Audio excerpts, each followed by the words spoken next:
In the first century of the Common Era, the region we now call Palakkad and Ottapalam lay as a deep green corridor. Here, the Nila flowed broad and unbroken, a river that carried stories long before it carried kings. Panchami was a Parayi woman who lived on the banks of the Nila in quiet penury.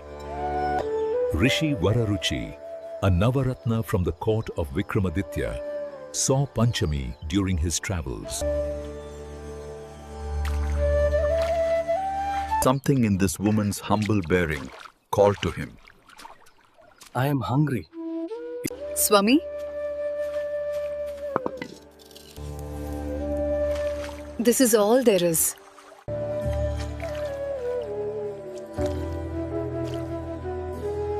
How much rice did you cook today? Whatever was destined, Swami. This is amazing that she trusts in providence, that everyone who is destined will be provided for. She did not know then that her response that day would have very significant consequences later. If the number of grains of burnt and unburnt rice are equal, it is a divine message. And we shall be married. Finding the number to be equal, they were married and set off on a pilgrimage together.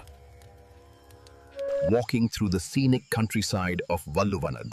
As the monsoon clouds gathered over the western Ghats, they continued their journey, walking through sacred groves and swollen streams. They sheltered from the pelting monsoon rain in the lamp-lit shrines scattered across the hills. I think parenthood will soon be upon us.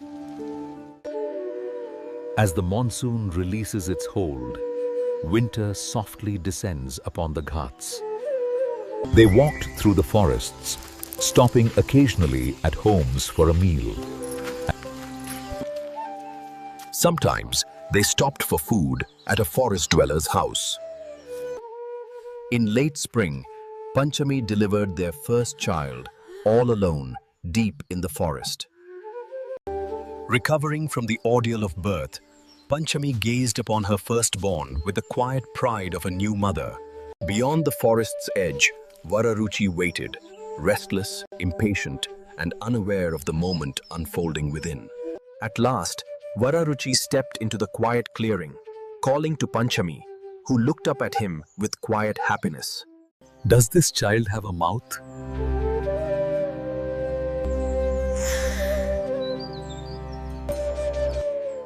Yes, indeed, Swami.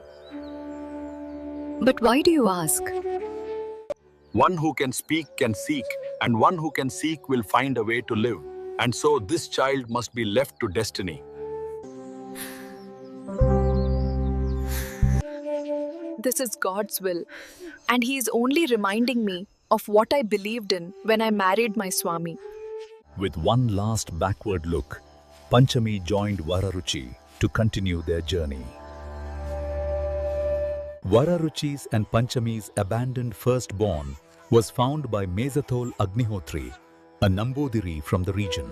Carrying the child from the forest, Agnihotri brought him home.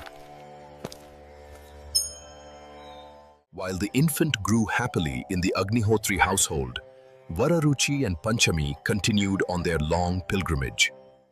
Soon, a second child was born to them, and ascertaining that this child was also born with a mouth, it was left behind.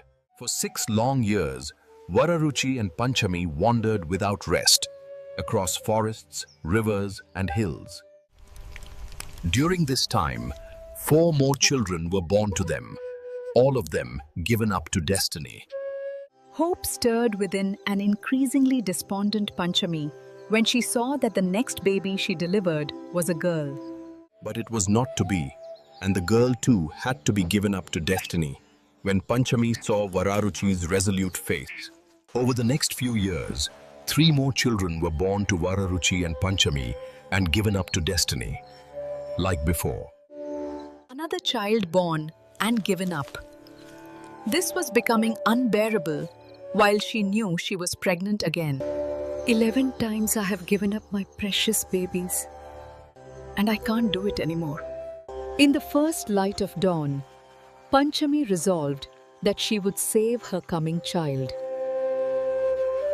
God has blessed us with another precious life. And this time, I will not give it up. Does this child have a mouth?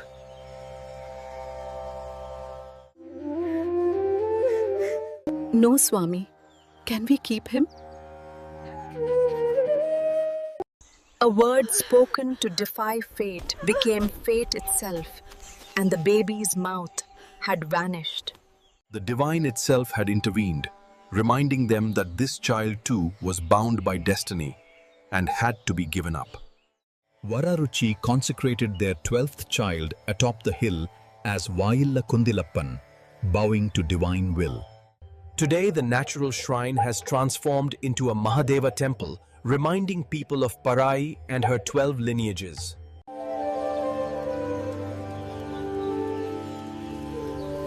Born of the same parents, they grew in different homes, one into ritual, the other into labor, each guided by destiny.